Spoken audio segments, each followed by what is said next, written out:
Welcome back to Revise and Resubmit, and welcome to another weekend book review.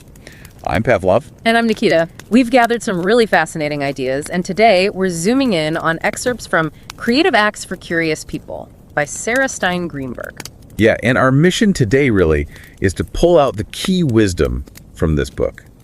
How to spark your creativity. How to get that designer's mindset. Think of it like a guide to tackling challenges in new ways, right? No matter what your field is. Precisely. It's packed with these really cool activities and essays, things designed to boost your creative confidence. And it comes from the D.school, which is all about encouragement, yeah. And helping you shake off those limiting beliefs. Totally. A big idea here, and this is super relevant for you today, is that knowing how to learn. That's maybe more crucial than any one skill right now. Because everything changes so fast. Exactly. And design thinking, well, gives you some amazing tools for becoming a better learner. Now, some of the assignments, they might sound a bit out there at first. Like tricking strangers about directions. We're definitely going to talk about that one. Yes. But they're actually really practical. The real value for you isn't mastering one specific thing. It's more about the experience. Yeah, it's about trying stuff, building that adaptable mindset in yourself, getting to know how you tick, how you learn best. The book even says, mess with these assignments, remix them. Okay, let's unpack this because there are some really neat ways in the book to build this mindset. First up, something we all deal with, that inner critic. Ah, yes, the voice that judges everything. The book has this exercise, blind contour bookend. How does that work? What's the key insight for you? So it tackles that critic head on. It's pretty simple, actually. You pick something to look at, focus on its outline, its edge, Okay. and then you draw it. But here's the catch.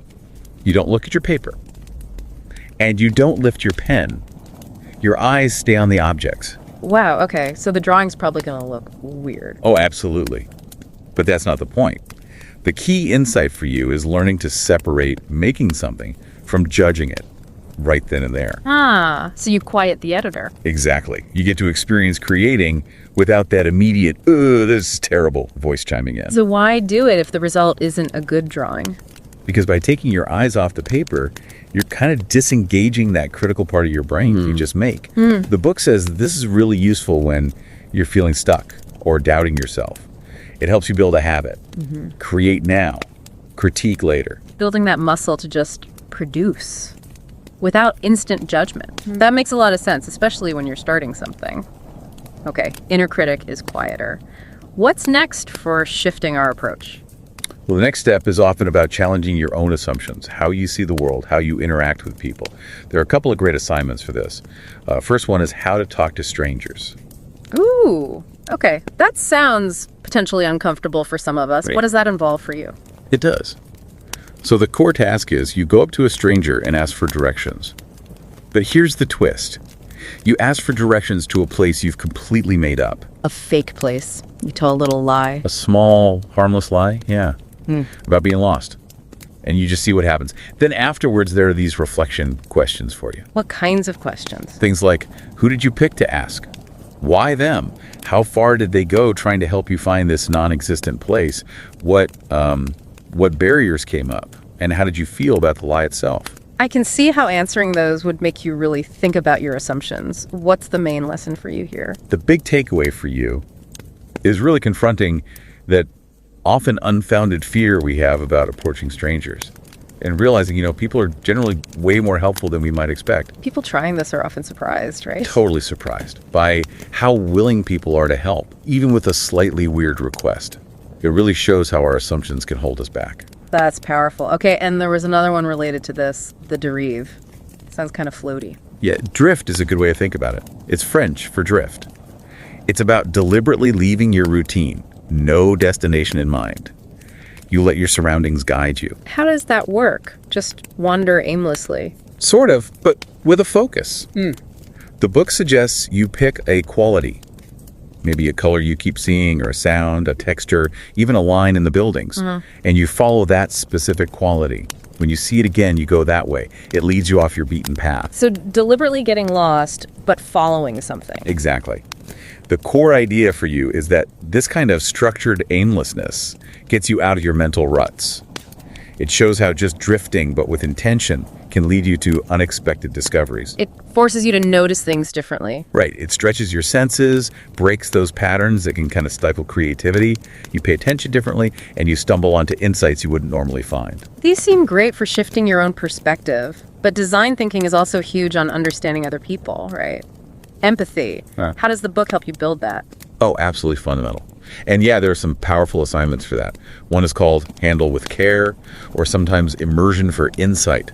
This one could be really eye-opening for you. Immersion for Insight. Sounds intense. What's involved? It means you fully jump into a system by doing exactly what someone who uses it does. The example they give is like you go through the whole process of applying for public benefits. Wow. Okay. And the key is you engage with your senses, your emotions, not just your intellect. The book points out it might even be uncomfortable for you. And the discomfort is part of the learning? Very much so. That discomfort itself is a source of insight now. The goal is you gain that firsthand understanding of the actual hurdles, the frustrations people face, moving beyond just reading about it to really feeling it. So you experience the gaps between how it's supposed to work and how it actually works for someone. Precisely. You spot the surprises, the opportunities, the disconnects. It raises questions for you, challenges your assumptions, especially if you're normally pretty removed from that system. Makes sense. You can't really design good solutions without that user perspective. And building on that, there's shadowing. We hear that term like in job training. Similar idea for you. Similar, but with a really specific learning goal for you. Here, it means you spend real time, maybe a whole day, just observing someone whose experience you want to understand deeply. Just watching them. Watching, listening, being present. But the book stresses prep work. You set clear learning goals beforehand. What do you want to learn about this person, their world? What about your own biases you bring into it? You question your assumptions before you even start. So it's very intentional observation. Very. The key insight for you is getting that rich, nuanced view by seeing the world through their eyes for a bit. It challenges you, uncovers things you'd miss otherwise. Where is this particularly useful? The book mentions education as a great example. Like when principals or teachers shadow a student for a day. Oh, I bet that's revealing. Hugely revealing for them. Experiencing the school day like a student does, the classes, the breaks, the social stuff, it gives them credible insights, can totally change their perspective on their own work, maybe even spark changes in the school. Okay, shifting focus slightly. The book talks about identifying your fundamentals. What does that mean for you? Yeah, this comes up in an assignment called Simply Fundamentals. It asks you to look back at work you're proud of, things that felt successful to you. Okay. Then, the key step for you is to figure out what were the core principles, the basic skills, the approaches you used there. What have you really mastered? And the insight for you is? Recognizing that those core strengths you have, they're probably transferable. You can likely apply them in totally different areas. So you figure out what you're really good at, fundamentally, and then think about where else you could use that skill. Exactly. There's a nice example about a dance teacher. They focused on teaching fundamental movement and emotion, even to people with zero dance background. It shows how core skills can cross boundaries you might not expect. That's a great reminder. Our skills aren't always siloed. What about just noticing things better? Observation. Huge theme. There's a seeing exercise designed specifically to hone this skill for you. How does that one work? Just look closer. It's more deliberate. You take a single image and you observe it closely for like 15 minutes. 15 minutes on one picture. Yeah, which is way longer than we usually spend, right? And while you're looking, you write down every single detail you notice, no matter how tiny. What's the goal for you there? The goal for you is to slow down that connection between your eye and your brain. Let you become aware of stuff you see, but don't consciously register usually. Like background details, texture. Exactly. Things that escape that quick glance. The book points out we look at images for seconds usually. This forces you to spend real time. And it can really change how you perceive things. It sharpens your general observation skills. Sounds like good training for noticing more everywhere.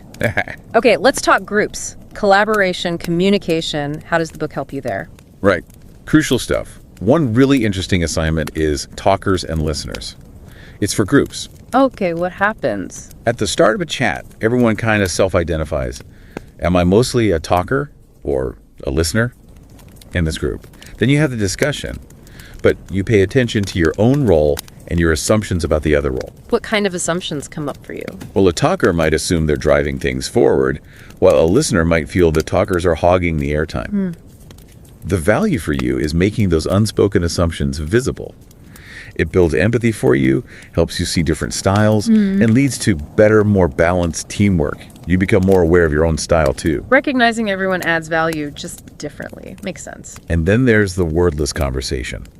This one really pushes your communication boundaries. Wordless. Does that work for you? You pair up with someone from a different culture, broadly defined, could be nationality, age, profession, anything. Then separately, you both take photos or short videos during your day, morning, midday, evening. Then you get together and talk, only using your pictures and videos. No words allowed. Wow. Telling your day visually. Exactly. The core insight for you is seeing how powerful visuals are. They cross language barriers. You see surprising similarities and big differences in daily life, just through images. It's a deep dive into another person's world without language getting in the way. These are really creative ways to think about connection. What about interviewing? Getting deeper insights from people. Yes, the book reframes interviewing, not just Q&A, but building a conversational bridge. Interview essentials. Breaks it down into 3 key actions for you. What are the 3 essentials for you? First, active listening, really tuning in verbally and non-verbally. Second, keen observation, noticing those cues. Okay. Listening, observing. And third, thoughtful reflection. This is about creating a safe space for them and then gently prompting them to think more deeply about their experiences, their needs, their beliefs. That's often where the real gold is for you. The insight being that good interviewing is about real connection. Totally. It's about fostering that human link to get below the surface. And that reflection part, it involves asking questions that loop back to what they said. Yeah, exactly. Gentle questions that guide them deeper into their own thoughts. It's a balance for you following their lead, but also steering towards insight. Building trust seems key for all of this. Any exercises for you on intentionally building rapport? Definitely. There's a fascinating one called Party Park Parkway. It uses physical space to shift dynamics and build trust.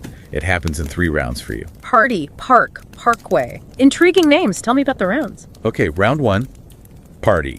Everyone stands, mingles like at a cocktail party. Superficial chat, what do you do? That kind of thing. Got it. Standard small talk. Round 2, park. People sit down, closer together. The conversation gets a bit more personal, like, how do you think others see you? Ah, okay. Closer physically, closer emotionally. Starting to build more connection, yeah. Then round 3, parkway. You imagine everyone is crammed into a tiny car together, super close quarters. Okay, purely imagined closeness. Right. But that imagined intimacy, it usually leads to a noticeable jump in trust and openness among the group. The insight for you is seeing how consciously manipulating space and conversation type can build trust. So you can design interactions, even physical spaces, to encourage connection. Precisely. The book suggests you can apply this even to office layouts to change team dynamics. Simple things can make a difference. There's a great quote in there from Nicole Kahn. The only difference between me and a total beginner is maturity, muscle, and the variety I've seen. How does that fit in for you? Oh, that's such an encouraging quote, right? It reframes creativity for you. Not as fixed talent, but something you develop through experience. Maturity, muscle, variety. Yeah. Maturity is like understanding the process. Yeah. Muscle is the skills you hone with practice. And variety, I've seen, that's exposure to different stuff, different challenges. It means creativity is a journey you can absolutely take. That feels much more achievable. Empowering. Now, what about putting empathy into action for you? Empathy in Motion tackles this. It's about actively shaping that creator-user relationship. One practical tip for you is travel with stakeholders to the place where the work happens and use public transport if you can. Travel together. Why public transport specifically? It's about building a more equal two-way connection and consciously thinking about power dynamics. Often the designer might have more privilege. Sharing a common, maybe less comfy mode of transport like a bus can help level the playing field a bit. Create a shared human experience for you both. Acknowledging and addressing those power imbalances from the start. Got it. Okay, there's also what's in your fridge. Sounds revealing. It can be. You pair up, look in each other's fridges, and then try to infer stuff about the other person based only on the contents. Huh.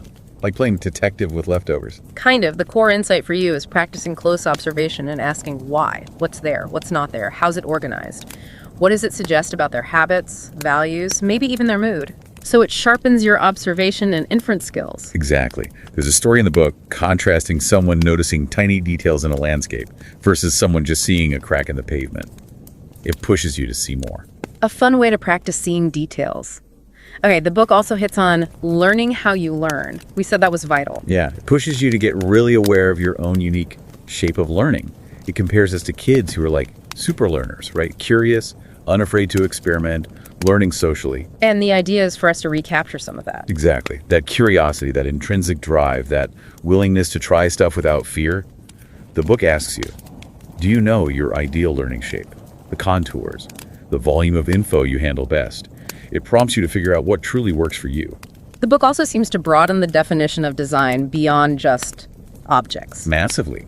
It stresses that design today is about experiences, systems, ideas. It gives examples like Nora Health focusing on human problems to solve medical ones, or Gina's work on patient dignity in medical equipment design. So design is fundamentally about human needs. Deeply understanding and addressing human needs, yeah.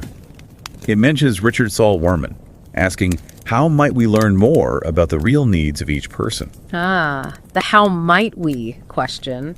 Powerful because it doesn't assume a solution, right? Exactly. Yeah. It opens up possibilities for you, keeps the space wide for ideas. The book also talks about using metaphors for you to get new perspectives. How does that work? Yeah, practicing metaphors.